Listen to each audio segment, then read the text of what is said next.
नमस्कार, मैं हूं अर्चना और मैं हूं रचना। आप देख रहे हैं गोंडा का पन्ना लाइव और आज हम मौजूद हैं ग्राम सभा सुभागपुर में, जहां विकास को लेकर कई अहम मुद्दे सामने आ रहे हैं। हमारे साथ है गांव के प्रधान विकास शुक्ला जी। तो आइए इनसे बात करते हैं। सर, बहुत बहुत स्वागत है आपका हमारे कार्यक्रम में। तो प्लीज अपने बारे में कुछ बताएं। मेरा नाम विकास शुक्ला है और मैं ग्राम पंचायत सुभागपुर से प्रधान हूँ। चूँकि एजुकेशन भी हम बीएड किए हैं लखनऊ यूनिवर्सिटी से जी। और बीएड करने के बाद 2.5 साल अध्यापन किया रेलवे गांधी विद्यालय इंटर कॉलेज में। जी। और अध्यापन के बाद हमें एकाएक दिमाग में आया कि युवाओं को राजनीति में आना चाहिए। जी। युवा विधायक बनना चाहते हैं, युवा सांसद बनना चाहते हैं, लेकिन युवा प्रधान भी होना चाहिए, तभी युवाओं की बात हो पाएगी। जी। तो इसी सोच के साथ हमने नौकरी से रिजाइन देके और फिर पंचायत के चुनाव में खड़े हो गए। उसके बाद फिर सारी दृश्य आपके सामने हमारे द्वारा जो प्रयास किया जा रहा है। गांव की जनता बेहतर सुविधाओं और एक नई शुरुआत की पहल की उम्मीद से अपने प्रत्याशियों से सवाल करती है, कुछ प्रश्न करती है। तो उनसे उठा हुआ कुछ प्रश्न है हमारे पास, जिसमें हम सबसे पहले आपसे पूछना चाहते हैं कि अगर आप एक बार फिर से प्रधान पद पे आते हैं तो सबसे पहली प्राथमिकता आपकी क्या होगी? गांव का विकास है, युवाओं को रोजगार मिले, गांव उन्नति के रास्ते पे जाए। तो गांव का विकास ही मेन मुद्दा है, क्योंकि गांव का विकास होगा तभी देश का विकास, और क्योंकि निम्न सीढ़ी से ही आगे देश का विकास तय होता है। तो जब तक गांव हमारे विकसित नहीं होंगे, गांव में सारी सुविधाएं नहीं आएंगी, तब तक देश भी विकसित नहीं हो सकता है। तो इसलिए गांव के विकास का मुद्दा ही हमारे आगे चुनाव में रहेगा। इसी के साथ मेरा दूसरा सवाल ये है कि जनता से जुड़ी शिकायतों या सुझावों को आप कैसे हैंडल करते हैं?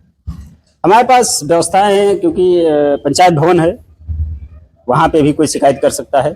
व्यक्तिगत मेरा मोबाइल नंबर है और किसी को कोई दिक्कत होती है तो हमेशा मेरा फोन उठता है और मुझे जानकारी होती है तो मैं स्वयं उनके घर जाके उनके समस्याओं का समाधान करने का प्रयास करता हूँ। जी, प्रधान की मेरे ख्याल से यही भूमिका होनी चाहिए कि गांव की सड़कें, गांव में पानी की व्यवस्था और साफ सफाई की व्यवस्था, इस पर अभी तक आपने क्या कदम उठाए हैं? अब हमारे यहाँ जल निगम द्वारा टंकी बनाई गई थी, जो हमारे प्रधान बनने से पहले 4 साल पहले कंप्लीट हो चुकी थी और बंद पड़ी थी। हमारे प्रधान बनने के बाद मैंने सबसे पहले उस टंकी को चालू कराया, वहां पे एक ऑपरेटर की नियुक्ति की जी। और तब से लगातार सुबह शाम हमारे यहाँ पानी की सप्लाई चल रही है। स्वास्थ्य से लेके, क्योंकि हमारे यहाँ सामुदायिक स्वास्थ्य केंद्र है सुभागपुर बाजार में, तो स्वास्थ्य का भी बेहतर व्यवस्था है। हमारे यहाँ डॉक्टर बैठते हैं, तो स्वास्थ्य भी बढ़िया है। और स्वच्छता को लेके हम लोग स्वच्छ भारत मिशन के तहत एक कूड़ा घर भी बनवाए हैं, रिक्शा भेजा गया है सरकार द्वारा, वो भी खरीदे हैं। गांव से कूड़ा कलेक्ट किया जाता है और साफ सफाई, लोगों को सफाई के प्रति अवेयरनेस की भूमिका भी रहे लोगों का भी। इसके लिए आपका मानना है कि ग्रामीण जनता आपसे पूरी तरह संतुष्ट है?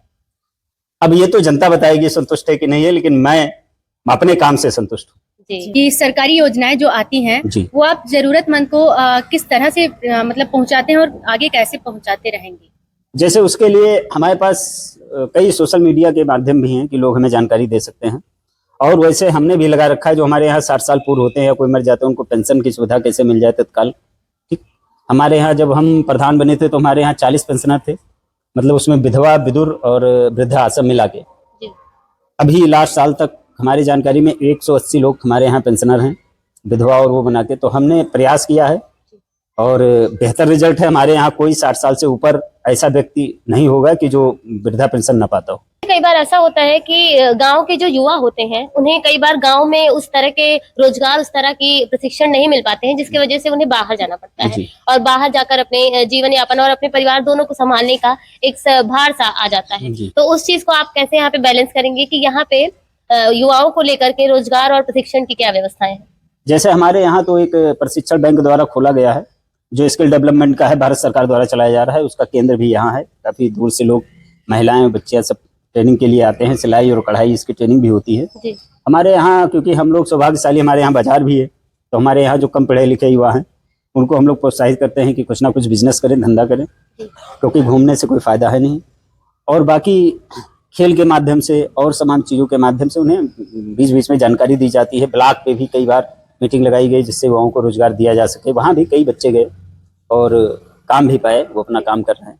जैसा कि आपने बात की कि सिलाई, महिलाओं के लिए सिलाई कढ़ाई की व्यवस्था की गई है, तो आप क्या मतलब आपकी नज़र में और आगे क्या आप कदम उठा सकते हैं महिलाओं के लिए, ये आप जरूर बताइए। महिलाओं के लिए है कि महिलाएं जैसे परिवार एक साइकिल की तरह है, दो चक्के हैं, पति और पत्नी। तो करना दोनों को है जिम्मेदारी, क्योंकि केवल घर का काम से ही परिवार नहीं चल सकता है और देश विकसित नहीं हो सकता है। यस। तो ये महिलाओं को भी आगे आना चाहिए, और इसके लिए हम लोग सब बीच बीच में जागरूकता भी चलाते हैं और लोगों को बताते भी हैं। और हमें लग रहा है कि 5 साल में हमारे द्वारा जो प्रयास किया गया उसका बेहतर रिजल्ट।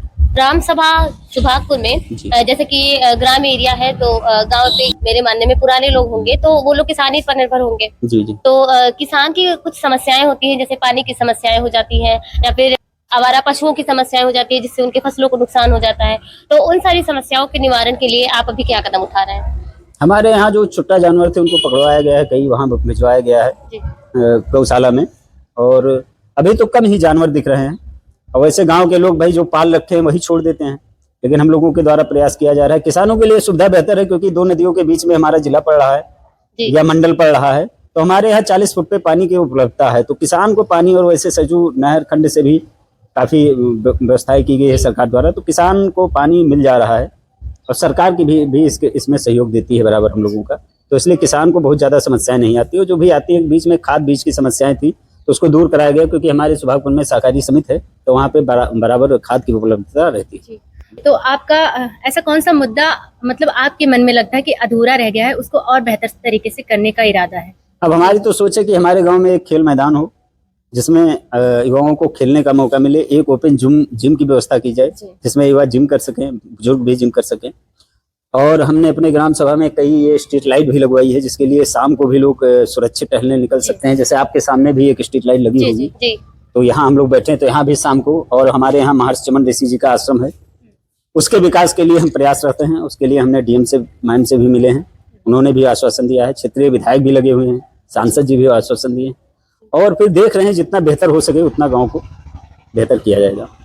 सर, गांव में शिक्षा केंद्र और आंगनवाड़ी केंद्र ये सारी चीजें होती हैं, तो यहाँ पर सुभागपुर में आंगनवाड़ी केंद्रों और शिक्षा केंद्रों की क्या व्यवस्था है, अभी क्या उनके हालात हैं, और उनमें क्या आप सुधार करना चाहेंगे आगे चलकर? अब हम तो जब से प्रधान बने, हमारे यहाँ प्राइमरी विद्यालय में जो कंपोजिट विद्यालय में बाउंड्री वाल नहीं थी, बाउंड्री वाल कराया गया। कई छतें टपक रही थी, चू रही थी, उसको बनवाया गया। एक बिल्डिंग पुरानी थी, उसको नए सिरे से पूरा कंप्लीट कराया गया। अब हमारे यहाँ विद्यालय में अंदर इंटरलॉकिंग बचा है, क्योंकि प्रधानों का बजट इतना ज़्यादा नहीं होता है, तो इसलिए इंटरलॉकिंग का काम बचा है। उसके लिए भी आगे प्रयास किया जाएगा कि अंदर बेहतर से बेहतर स्वच्छ आंगनबाड़ी केंद्र है और कंपोजिट विद्यालय है, शिक्षा की व्यवस्था अच्छी। और आपकी नज़र में आपके गांव या पंचायत में सबसे बड़ी समस्या क्या है, ये बताइएगा। हमारे यहाँ सबसे बड़ी तो समस्या है कि एक तो जो पहले पानी का वो लगाया गया टंकी, उसके लिए जो सप्लाई की गई वाटर सप्लाई, उसके द्वारा कई रोडे तोड़ दी गई, और तोड़ने के बाद दोबारा कोई उसका जिम्मेदारी नहीं लिया मेंटेनेंस का। तो रास्तों का बहुत ज्यादा समस्या था। हमने प्रयास किया है, हमारे यहाँ 70 से 80% रास्ते कंप्लीट कर दिए गए हैं गाँव में, लेकिन लोगों को बेहतर और पानी की सप्लाई और बेहतर होनी चाहिए, क्योंकि हर घर को भी पानी नहीं पहुंच रहा है।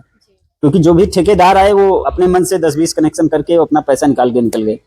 तो इसके लिए भी हमने बात किया है, कोई कंपनी बिरला की है, वो आई थी, हमसे संपर्क भी की थी, वो दोबारा काम करेगी। पानी की व्यवस्था बढ़िया हो जाए बस, बाकी तो है व्यवस्था बढ़िया है।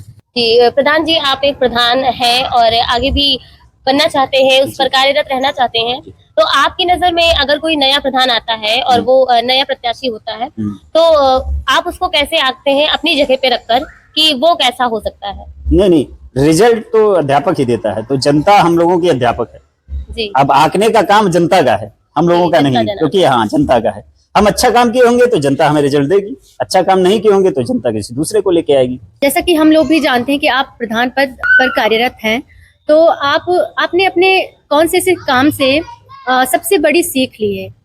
हमने ये सीख ली है कि गांव में जागरूकता सबसे बड़ी बात है। जैसे सरकारी योजनाएं हैं जो आती हैं, एक प्रधान पढ़ा लिखा होगा, युवा होगा, और उसको सरकार की योजनाओं के बारे में और देश के डेवलपमेंट के बारे में, हर चीज के बारे में जब उसको नॉलेज होगा तो वो उसके प्रति प्रयास करेगा।